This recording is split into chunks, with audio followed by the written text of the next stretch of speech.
Nag-aalala ka ba sa kung anong mangyayari sa kinabukasan mo? Pakinggan mo ito.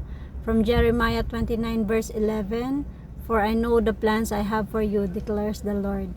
Plans to prosper you and not to harm you.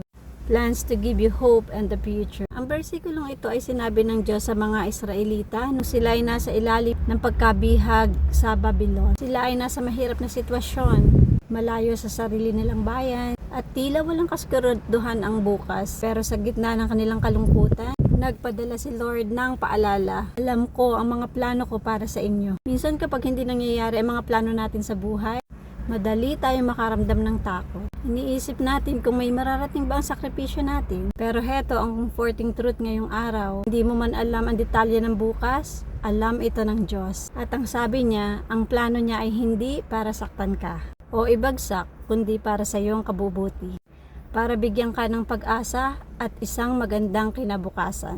Kung may mga pintuman na nagsasara o may mga delay sa buhay mo ngayon, magtiwala ka lang. Ang master planner ng buhay mo ay tapat at hindi ka niya bibiguin. Ligtas ang kinabukasan mo sa kamay ni Lord. Kaya tara, pray tayo.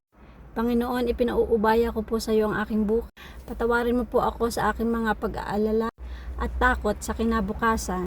Nagtitiwala po ako na ang mga plano mo sa akin ay puno ng pag-asa at kabutihan. Hawakan mo po ang aking buhay at gabayan ang bawat hakbang ko ngayon. Amen. Let us declare, hindi ako matatakot sa bukas dahil ang may hawak ng kinabukasan ko ay ang tapat na Diyos. Tandaan mo, you don't need to figure out your whole life today.